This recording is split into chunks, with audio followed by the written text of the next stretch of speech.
नमस्कार दोस्तों, मालदेव क्लासेस पर आपका हार्दिक स्वागत है। रीट मुख्य परीक्षा 2026 की तैयारी में की इस श्रृंखला में पीवाई की सीरीज जो हमने शुरू की है, आज इसका दूसरा पार्ट हम डिस्कस करने वाले हैं, जिसमें राजस्थान जीके के हम प्रश्न कर रहे थे पहले सीरीज में भी, और दूसरे पार्ट में भी आज हम राजस्थान जीके के प्रश्न ही चर्चा करेंगे।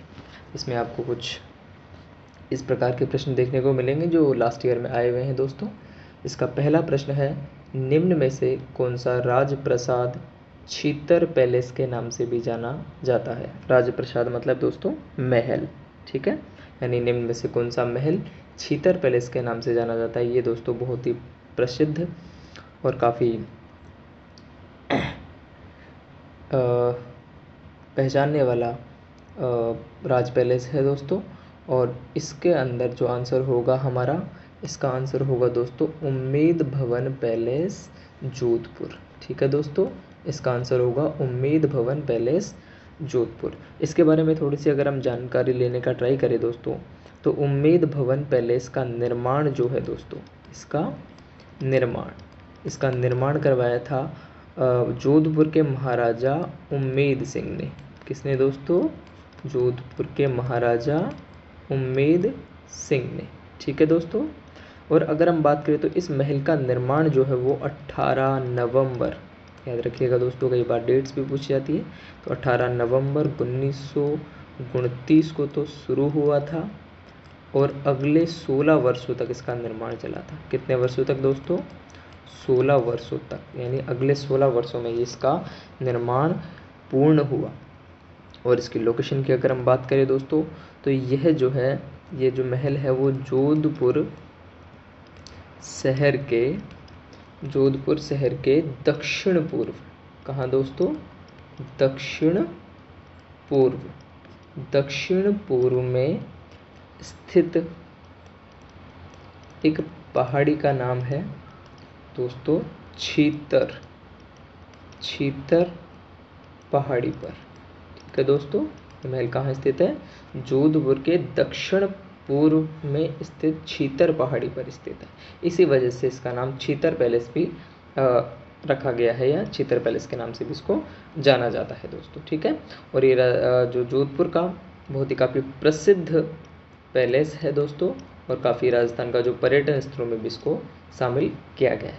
और जो एक और जानकारी मैं आपको दे दूँ दोस्तों, तो प्रेजेंट टाइम में यानी अभी के समय इसके एक पार्ट के अंदर, इस महल के एक पार्ट में तो 5 स्टार होटल बना हुआ है दोस्तों, और जो इसका दूसरा पार्ट है, सेकंड पार्ट, दूसरे भाग के अंदर इसमें इस राज्य का जो, यानी जोधपुर साम्राज्य जो था पहले, उसका राज परिवार रहता है दोस्तों। यानी एक भाग में तो इनका एक 5 स्टार होटल चलता है और दूसरे भाग में इनका राज परिवार रहता है, ठीक है दोस्तों। तो कुछ इस प्रकार के भी प्रश्न आपको पूछे जाते हैं। गजनेर पैलेस जो है आपको बीकानेर में देखने को मिलेगा, रामबाग पैलेस जयपुर में है, और डीग पैलेस जो है भरतपुर में है दोस्तों, ठीक है। तो इस प्रकार के आपसे प्रश्न पूछे जाएंगे। तो अगला प्रश्न है दोस्तों हमारा के स्क्रीन पर, अगला प्रश्न है दोस्तों कि निम्न में से कौन सा एक कालीबंगा सभ्यता से संबंधित नहीं है। दोस्तों आपको ये बात अच्छे से ध्यान में रखनी है कि जो राजस्थान की पुरानी साइट्स है वो आपको सारी बहुत अच्छे से पढ़नी है, उनसे कोई ना कोई प्रश्न हर बार ज़रूर पूछा जाता है। यहाँ कालीबंगा से रिलेटेड पूछा गया, तो कालीबंगा सभ्यता से संबंधित नहीं है। इसका पहला ऑप्शन है दोस्तों कि मिट्टी की ईंटों के घर वहाँ पर मिले, लोहे के उपकरण मिले, वहाँ पर दुर्गीकरण देखने को मिला, वहाँ पर अग्निकुंड, ये अन्नीकुंड नहीं है दोस्तों, ये अग्निकुंड। क्या है दोस्तों? ये अग्निकुंड, ठीक है, ये अग्निकुंड देखने को मिला। तो इसका जो सही जवाब होगा दोस्तों वो है लोहे के उपकरण, ठीक है दोस्तों। तो कालीबंगा सभ्यता से संबंधित लोहे के उपकरण नहीं है। वहाँ पर मिट्टी के घर आपको देखने को मिले, वहाँ दुर्गीकरण आपको देखने को मिला, और वहाँ पर अग्निकुंड भी आपको देखने को मिला। और अगर इस कालीबंगा सभ्यता के बारे में अगर थोड़ा सा और जानने का प्रयास करें दोस्तों, तो यह सभ्यता हनुमानगढ़ में, जो राजस्थान का हनुमानगढ़ डिस्ट्रिक्ट है दोस्तों, हनुमानगढ़ ज़िले में स्थित है। कहाँ पर दोस्तों? हनुमानगढ़ ज़िले में, ठीक है, ये आपको याद रखना है। और अगर हम बात करें तो दोस्तों ये सिंधु घाटी सभ्यताओं में से, ये सिंधु घाटी सभ्यताओं की एक प्रमुख स्थलों में से एक है दोस्तों, प्रमुख स्थलों में से। तो आपसे कई बार पूछा जा सकता है कि सिंधु घाटी सभ्यताओं की साइट्स के बारे में बताइए, तो इसको भी आपको ध्यान में रखना है। तो इसका एक दूसरा नाम भी है दोस्तों जो आपको ज़रूर से ज़रूर याद रखना है। वो दूसरा नाम है दोस्तों इसको दीनहीन बस्ती भी के नाम से भी जाना जाता है। क्या नाम दोस्तों? दीनहीन बस्ती। याद रखिए आप दोस्तों, इसको दीनहीन बस्ती के नाम से भी जाना जाता है। तो ये बहुत ही महत्वपूर्ण प्रश्न है, यहाँ से भी आपको कई बार देखने को मिल सकता है। और अगर हम बात करें दोस्तों तो कालीबंगा सभ्यता के आसपास कौन सी नदी थी, तो उसका भी आपको ध्यान रखना है। इसके आसपास थी घग्गर नदी। कौन सी नदी दोस्तों? घग्गर नदी, जिसको प्राचीन काल में इसको सरस्वती नदी के नाम से भी जाना जाता था। ठीक है दोस्तों, इसको सरस्वती नदी के नाम से भी जाना जाता था। और अगर हम बात करें तो इस सभ्यता के टाइमलाइन की, तो ये दोस्तों 2350 ईसा पूर्व 2350 ईसा पूर्व की अवधि से संबंधित है, इसका काल की अगर हम बात करें। ठीक है दोस्तों, और इसकी जो खोज है दोस्तों वो 1952 में किसने की थी? अमलानंद घोष ने। आपने कई बार इनका नाम बहुत बार सुना होगा। इस सभ्यता की खोज की थी अमलानंद घोष ने। ठीक है दोस्तों, और अगर हम बात करें तो इसको बाद में भी उत्खनन किया गया था। इसका उत्खनन किया गया था 1961 में और 1969 तक, यानी 1961 से लेकर 1969 तक इसका उत्खनन किया गया। उत्खनन में दोस्तों इसमें कौन कौन थे? उत्खनन में थे बीबी लाल। कौन कौन थे दोस्तों? बीबी लाल व कौन थे? बी के थापर। तो आपको ये ध्यान रखना है दोस्तों, इनकी खोज किसने की थी? दोस्तों इस सभ्यता की, इसकी खोज की थी अमलानंद घोष ने। और अगर हम बात करें उत्खनन की, तो उत्खनन किया था दोस्तों बीबी लाल और बी के थापर ने। कब किया था दोस्तों? 1961 से 1969 के बीच में, और खोज की थी इसकी 1952 में दोस्तों। ठीक है, तो इस प्रकार आपको सभ्यताओं से संबंधित भी कई प्रश्न पूछे जाते हैं, जो कि रीट में पूछने का काफ़ी चलन रहा है दोस्तों। ठीक है, और अगला प्रश्न की अगर हम बात करें दोस्तों, तो रूख सतसई का रचनाकार है दोस्तों। रूख सतसई का जो रचनाकार है दोस्तों वो है लक्ष्मण दानकविया। इसका जो सही जवाब है दोस्तों वो लक्ष्मण दानकविया। ठीक है, आपको याद रखना है रूख सतसई। तो साहित्य भी आपको बहुत अच्छे से पढ़ना है दोस्तों। साहित्य भी कई बार साहित्य से हर बार कोई ना कोई सवाल आपको देखने को मिलता है दोस्तों। ठीक है, तो अगला जो सवाल है दोस्तों, झाड़ोल, उदयपुर, कुराड़ा, नागौर, साबनिया, बीकानेर, नंदलालपुरा, जयपुर में क्या समानता है, यानी जो चारों स्थलों में दोस्तों क्या समानता है। तो पहला जो इसका ऑप्शन है दोस्तों वो ताम्र उपकरणों के भंडार है। दूसरा ऑप्शन है लघु पाषाण उपकरणों की खोज से संबंधित है। पाषाण युगीन केंद्र है चारों, नहीं। नवपाषाण कालीन संस्कृति के केंद्र है चारों दोस्तों। तो इसका जो सही जवाब है दोस्तों ये है ताम्र उपकरणों के भंडार है। ये चारों ही स्थान तांबे के उपकरणों के भंडार है दोस्तों ये। ठीक है, अगर हम बात करें तो, और ये सभी दोस्तों आपको मैं थोड़ा सा और दिमाग में रखना है, तो आपको ये चालकोलिथिक,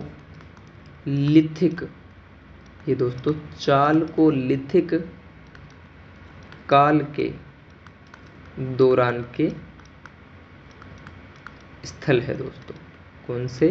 याद रखिएगा, चालकोलिथिक काल। ठीक है दोस्तों, और ये जो सारी संस्कृतियाँ थी दोस्तों ये चालकोलिथिक संस्कृति से संबंधित थी, जिसमें झाड़ोल, कुराड़ा और साबनिया ये सारे इसके अंदर आते हैं दोस्तों। ठीक है, और इसके अगर टाइमलाइन की बात करें हम दोस्तों, तो इसका टाइमलाइन था 3000 से लेकर 1000 ईसा पूर्व। कब से कब तक दोस्तों? 3000 से लेकर 1000 ईसा पूर्व तक। तो आपको जैसा कि देखने को मिल रहा है दोस्तों कि पुरानी सभ्यताओं से संबंधित प्रश्नों में से 2 प्रश्न आपको अभी देखने को मिले हैं। ये एक ही शिफ्ट के प्रश्न है दोस्तों, ये साइंस मैथ की जो पेपर था उसके अंदर आपको ये जीके के प्रश्न देखने को मिले थे। अगला प्रश्न है दोस्तों कि राव गांगा की मृत्यु के बाद 5 जून 1531 में मारवाड़ का शासक कौन बना?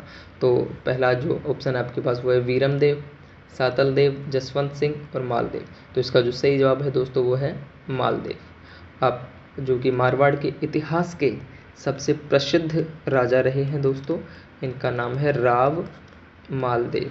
आपको पता तो चल ही गया होगा कि इनके पिताजी का नाम है राव गांगा और मृत्यु इनके पिताजी की जो मृत्यु हुई थी, अकस्मात मृत्यु हुई थी दोस्तों, ठीक है। तो अगर हम थोड़ा सा राव मालदेव जी के बारे में जानने का प्रयास करें तो इनका जो जन्म है वो हुआ था दोस्तों 5 दिसंबर 1511 के टाइम पे, ठीक है दोस्तों। इनकी माँ की अगर हम बात करें तो दोस्तों वो थी रानी पद्मा कुमारी। ये बात अब थोड़ा सा अच्छे से ध्यान रखिएगा दोस्तों, इनके माताजी का नाम था रानी पद्मा कुमारी, क्योंकि ऐसे ट्रिकी प्रश्न ही कई बार पूछे जाते हैं एग्ज़ाम को टफ बनाने के लिए, ठीक है दोस्तों। ये 1931 में आपके मारवाड़ के शासक बने और बहुत ही प्रसिद्ध ये शासक बने। और आपने एक युद्ध भी सुना होगा जो है ये 1544 के अराउंड हुआ था, सुमेलगिरी का। कौन सा दोस्तों? सुमेलगिरी का युद्ध हुआ था, जो किस किस के बीच हुआ था? इनका एक प्रसिद्ध युद्ध है दोस्तों ये सुमेलगिरी का युद्ध, जिसमें मालदेव और उस टाइम पे भारत के सम्राट शेर शाह सूरी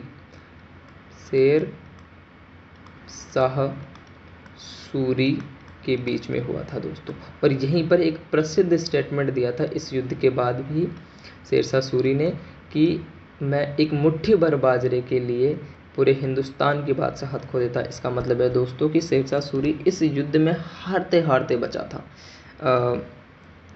कैसे न कैसे करके थोड़ा बहुत लास्ट में प्रयासों से शेर शाह सूरी इस युद्ध को जीत गया था, लेकिन बड़े ही मुश्किल से जीता था। इस स्टेटमेंट से हमको ये बात थोड़ा देखने को मिलती है। तो आगे बढ़ते हैं दोस्तों। अगला प्रश्न जो है दोस्तों, निम्न में से कौन सी राजस्थान में आंतरिक प्रवाह की नदी नहीं है? तो ये तो प्रश्न काफ़ी प्रसिद्ध है दोस्तों, कई एग्जामों में पूछा गया है। कांतली, साबी, मसूरदी, जाखम। तो सीधा सीधा आपको दिख रहा है कि कांतली नदी आंतरिक प्रवाह की नदी है, साबी है, मसूरदी है, जाखम नदी आंतरिक प्रवाह की नदी नहीं है। तो अगर आप में से कोई नहीं जानता है आंतरिक प्रवाह की नदियाँ कौन सी होती है तो मैं उनको बता दूं दोस्तों कि वो नदी जो समुद्र में जाकर नहीं मिलती है, यानी वो जो नदियाँ जो प्रवाह झीलों के रूप में मिल जाए या फिर वो अपने प्रवाह को रेगिस्तान या मैदानी क्षेत्रों में ही ख़त्म कर लेती है, उनको आंतरिक प्रवाह की नदियाँ कहा जाता है। तो इसके अंदर दोस्तों और भी नदियाँ हैं जिनका आपको याद रखना है। कांकनी नदी, और याद रखना है कांतली नदी, और बात करें तो साबी नदी, और बात करें तो दोस्तों अभी थोड़ी देर पहले मैंने आपको एक बताई थी कालीबंगा सभ्यता से संबंधित नदी जो घग्गर नदी थी, ये भी आंतरिक प्रवाह की नदी है दोस्तों। एक और नदी है जो है कि मेंथा नदी, ये भी आपको देखने को मिल सकती है दोस्तों। एक और नदी है जो है बांडी नदी, ठीक है दोस्तों, ये भी आंतरिक प्रवाह की नदी है। एक नदी है रूपनगढ़, कौन सी दोस्तों? रूपनगढ़ नदी, ये नदी भी आंतरिक प्रवाह की नदी है। एक और है दोस्तों जिसका नाम आपने सुना तो नहीं होगा, बहुत कम सुना होगा, परंतु ये भी एग्जाम में देखने को मिल सकती है। इसको घग्गर हक्करा के नाम से जाना जाता है, घग्गर हक्करा। ये नदी भी दोस्तों आंतरिक प्रवाह की नदी है। तो इनमें से कोई सी भी नदी आपको ऑप्शन में दी जा सकती है और वहाँ आपसे इससे संबंधित प्रश्न पूछा जा सकता है। तो आपको दोस्तों ये याद रखना है। और कांकनी नदी की अगर हम बात करें दोस्तों तो ये नदी जो है वो शेखावाटी क्षेत्र में बहती है, ठीक है दोस्तों। और अंत में ये किस नदी में मिल जाती है? ये मिल जाती है दोस्तों साहिबी नदी में। कौन सी नदी में? साहिबी नदी में। तो ये भी आपको थोड़ा ध्यान रखना है। काकनी नदी जो है वो शेखावाटी क्षेत्र में बहती है और लास्ट में किस में मिलती है? साहिबी नदी में, ठीक है दोस्तों। आगे अगर हम बात करें तो अगले प्रश्न की ओर, तो गरासिया जनजाति का जो मुखिया है वो क्या कहलाता है दोस्तों? तो इसका जो इसमें हमारे पास जो ऑप्शन है वो है सहरोल, सहरोत, गामेती, भगत। तो इसका जो सही जवाब है दोस्तों सहलोत। सहलोत जो है वो गरासिया जनजाति के मुखिया को कहा जाता है। ठीक है दोस्तों। और अगर हम गरासिया जनजाति की बात करें तो ये राजस्थान की तीसरी बड़ी जनजाति या आदिवासी जनजाति है, तीसरी बड़ी, याद रखिएगा दोस्तों। और फैक्ट के बारे में बात करें तो इनका जो क्षेत्र है या जो एरिया है रहने का, उस क्षेत्र की अगर हम बात करें तो दोस्तों आप याद रखिएगा, इनका जो मुख्य क्षेत्र है वो है सिरोही, पाली, उदयपुर और बांसवाड़ा। यानी इन 4 डिस्ट्रिक्ट्स में आपको गरासिया जनजाति देखने को मिलेगी। तो आपसे कई बार प्रश्न भी पूछा जाता है कि गरासिया जनजाति का क्षेत्र कौन सा है, या निम्न में से कौन से डिस्ट्रिक्ट में गरासिया जनजाति निवास करती है। ठीक है दोस्तों। और इनका जो मुख्य काम है या प्रमुख आधार जो है इनका आर्थिक का, वो ये जनरली खेती करते हैं या फिर मजदूरी करते हैं दोस्तों। क्या करते हैं? या तो खेती या मजदूरी करते हैं। ठीक है दोस्तों। और आगे बात करें तो इनका एक प्रमुख मेला लगता है दोस्तों, वो उस मेले को बोला जाता है गौर का मेला। ये भी आपको थोड़ा ध्यान में रखना है, गौर का मेला। ठीक है दोस्तों। या फिर इस मेले को एक और नाम से जाना जाता है, इसका नाम है अंजारी का मेला। किसका? अंजारी का मेला। ये थोड़े से फैक्ट है कुछ जो आपको ध्यान रखने हैं गरासिया जनजाति से संबंधित। और ये जो मेला है दोस्तों ये कब भरता है? ये भरता है दोस्तों बैसाख, ये दोस्तों बैसाख पूर्णिमा को भरता है। ठीक है दोस्तों, ये बात भी आप थोड़ा ध्यान रखिएगा। और अगर हम धार्मिक मान्यताओं की बात करें तो ये दोस्तों शिव भगवान को मानते हैं और आबू माता को मानते हैं, ये जो कि माउंट आबू सिरोही के अंदर ही है। एक देवता है अबाजी, ये इनको मानते हैं। तो आपको ध्यान रखना है आबू माता, शिव भगवान और अबाजी को। ठीक है।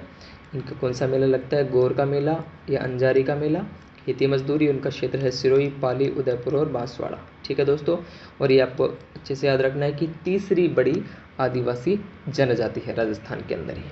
ठीक है दोस्तों। तो ये कुछ फैक्ट मैंने आपको बताए।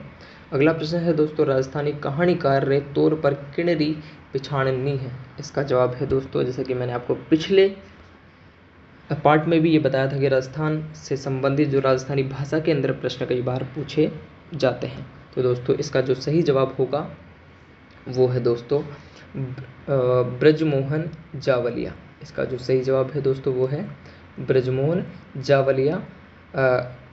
राजस्थान में कहानीकार के तौर पर उनकी पहचान नहीं है। ठीक है दोस्तों, जो ब्रजमोहन जावलिया जो है वो कहानीकार नहीं है। ठीक है दोस्तों। अगला प्रश्न देखते हैं। अगला प्रश्न है दोस्तों कि वन विभाग राजस्थान द्वारा जारी प्रशासनिक प्रतिवेदन 2021-22 के अनुसार राज्य में कुल वन्यजीव अभयारण्य कितने हैं? तो दोस्तों उस टाइम के ये प्रश्न है। तो मैं अगर आज के बारे में बात करूं, आज के बारे में मतलब 2024-25 की रिपोर्ट के बारे में बात करूं तो राजस्थान में टोटल 26 अभयारण्य स्थित है। इसके अंदर 3 राष्ट्रीय अभयारण्य भी है दोस्तों। कौन कौन? 3 राष्ट्रीय अभयारण्य भी है। ठीक है दोस्तों। इसके बारे में से एक अभयारण्य के बारे में लास्ट टाइम मैंने चर्चा भी की थी दोस्तों, पिछले प्रश्न में, पिछले पार्ट के अंदर, रणथंभौर वाले में। रणथंभौर राष्ट्रीय उद्यान के बारे में हमने लास्ट टाइम डिस्कस किया था। दूसरा जो है वह है केवला देव। कौन सा है दोस्तों? केवला देव। और तीसरा दोस्तों जो है वो है मुकुंद्रा हिल्स। मुकुंद्रा हिल्स। ठीक है, ये 3 राष्ट्रीय उद्यान है और बाकी अभ्यारण्य। तो टोटल 26 इसका जवाब रहेगा दोस्तों, आपको आज के संदर्भ में याद रखना है। अगला सवाल जो है दोस्तों वो आपको देखने को मिल रहा है कि मारवाड़ी कठेरी मुख्य बोली नहीं है, मतलब मारवाड़ी किस क्षेत्र की मुख्य बोली नहीं है। तो आपको मारवाड़ी बोली का क्षेत्र पता होना चाहिए। आपको आइडिया होगा, वैसे तो जोधपुर में बोली जाती है, अजमेर में भी बोली जाती है, सिरोही में भी बोली जाती है, पर भरतपुर में ये बोली नहीं बोली जाती। तो इसका इस प्रश्न का सही जवाब है दोस्तों भरतपुर। तो आपको ये तो आइडिया लग ही गया होगा कि इसका क्षेत्र कौन सा है। और अगर हम मारवाड़ी भाषा के साहित्य की बात करें तो मारवाड़ी भाषा के साहित्य को डिंगल बोला जाता है। ठीक है दोस्तों, यहाँ की प्रसिद्ध रचनाएं आपको देखने को मिलेगी बहुत सारी। रजिया के सोरठे ये मारवाड़ी भाषा में लिखा गया है दोस्तों। वेली कृष्ण जो अपने बहुत ही प्रसिद्ध राजस्थान की एक रचना है, वेली कृष्ण रुक्मणीरी, ये भी एक मारवाड़ी भाषा में लिखा गया रचना है। और आपको बताऊं तो ढोला मरवण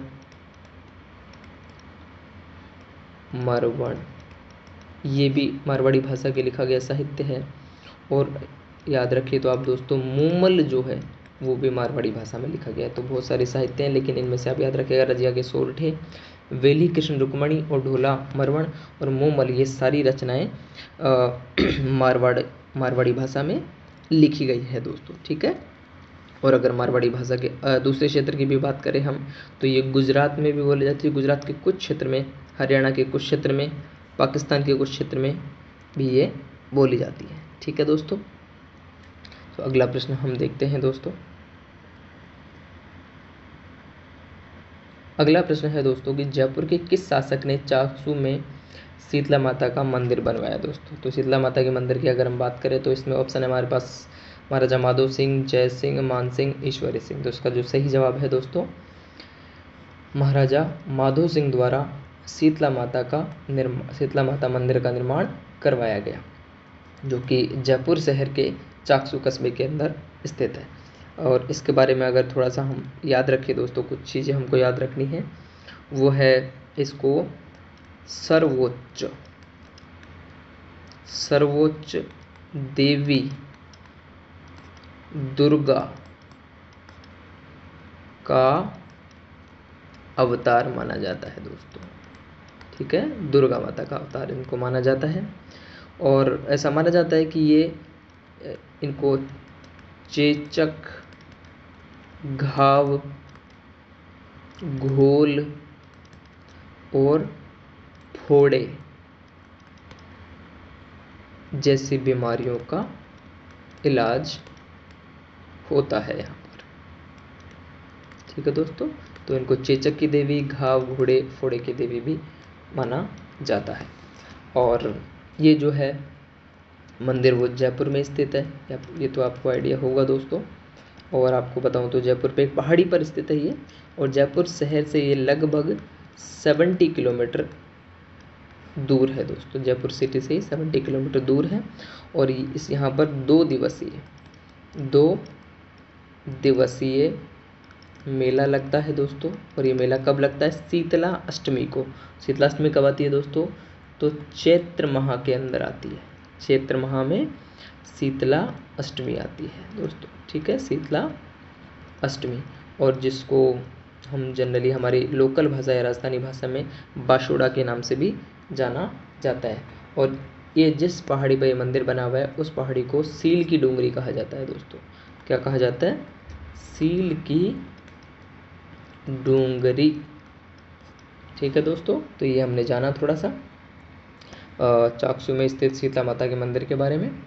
अगला प्रश्न है हमारा दोस्तों कि कौन सी तिलहनी फसल दालों के समान मृदा में नाइट्रोजन स्तर को बढ़ाती है? तो अगर हम जाने दोस्तों, पहला ऑप्शन है हमारे पास मूंगफली, सरसों, तिल, अरंडी। तो इसका जो सही जवाब है दोस्तों मूंगफली की जो फसल है वो दालों के अंदर आती है और समान मृदा में नाइट्रोजन स्तर को बढ़ाती है। इसके साथ आप थोड़ा सा ध्यान रखिएगा दोस्तों, सोयाबीन भी। ठीक है, इसमें से अगली बार आपको सोयाबीन के बारे में भी पूछा जा सकता है, जरूरी नहीं मूंगफली है आपसे पूछे। तो जो सोयाबीन है वो भी नाइट्रोजन के स्तर को बढ़ाती है। और अगर हम और दालों की बात करें तो चना आ जाता है हमारा, अरहर आ जाता है दोस्तों, मसूर आ जाता है। ये सारी दालें भी नाइट्रोजन के स्तर को बढ़ाती है। ठीक है दोस्तों, आपको याद रखना है। अगला जो सवाल है दोस्तों हमारा,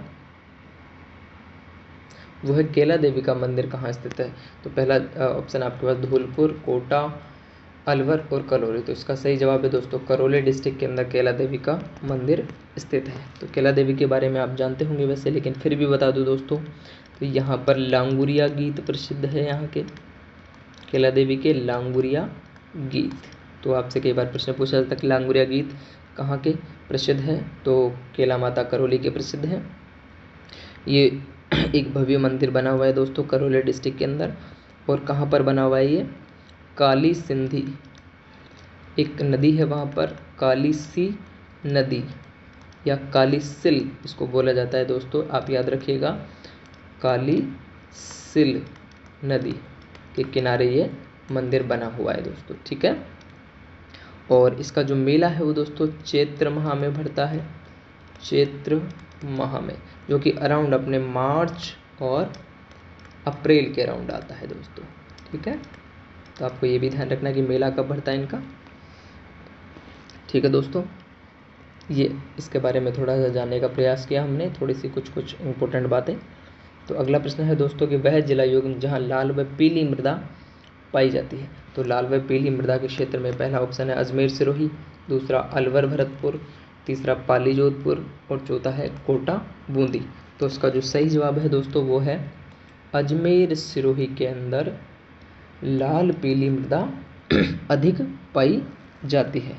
ठीक है दोस्तों, इसके क्षेत्र के बारे में अगर और बात करें तो आप याद रखिएगा, लाल पीली मृदा भीलवाड़ा, अजमेर, सिरोही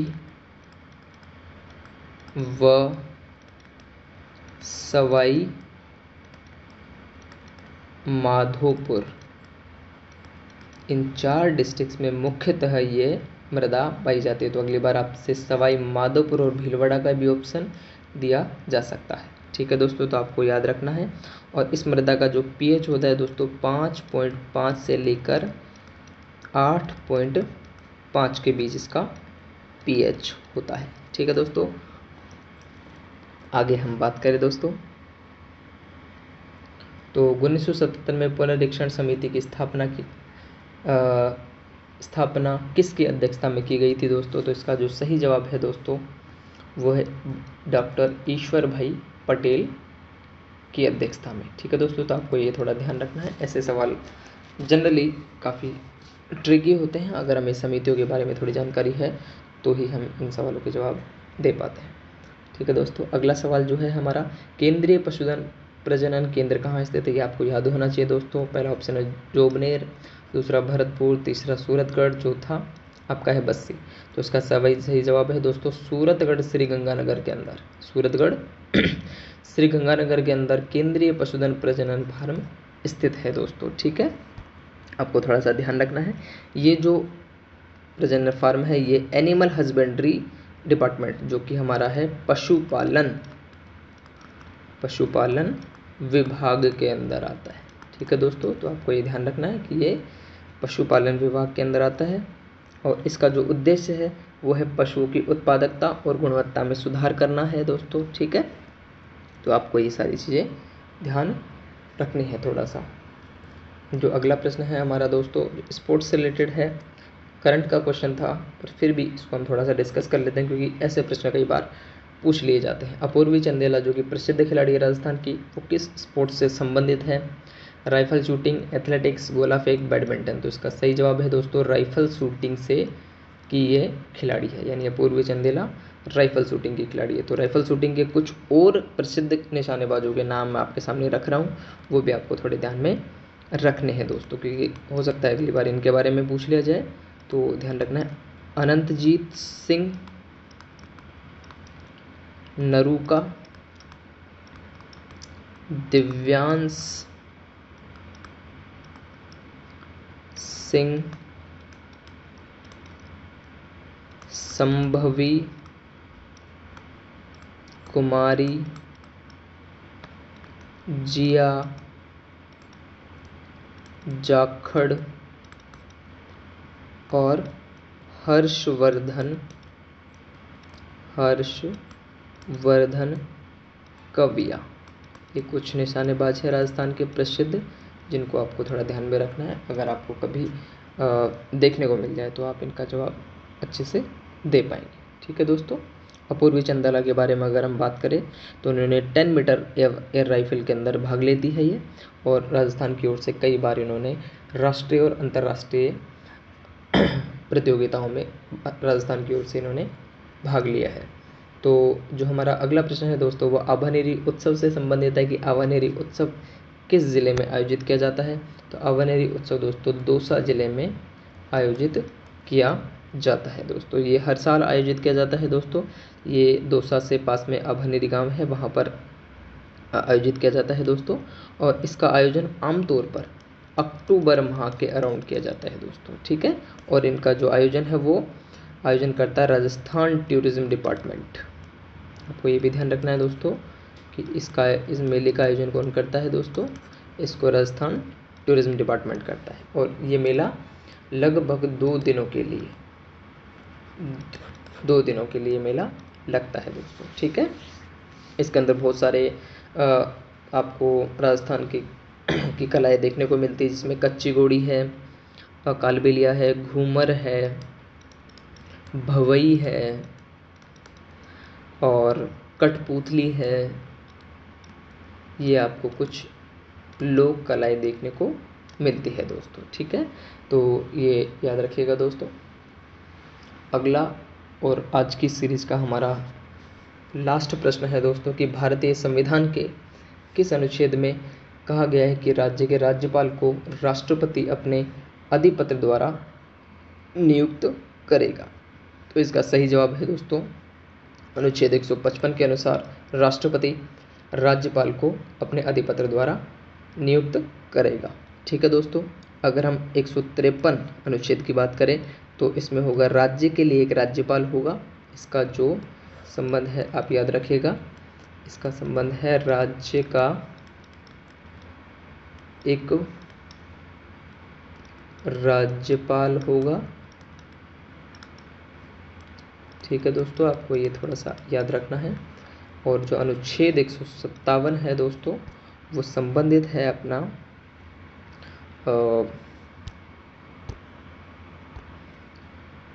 उसका संबंध राज्यपाल से ही संबंधित है। और हमारा जो अनुच्छेद 163 है उसका संबंध है दोस्तों राज्यपाल के कर्तव्यों से। इसका 163 का संबंध किससे है दोस्तों, राज्यपाल के कर्तव्यों से। ठीक है दोस्तों, तो आपको ये ध्यान रखना है। और आज के लिए इतना ही। नमस्ते, थैंक यू दोस्तों। अगर आपको सीरीज़ पसंद आ रही हो, प्रश्न आपको अच्छे लग रहे हो, तो वीडियो को लाइक ज़रूर करें। ठीक है दोस्तों, थैंक यू, धन्यवाद।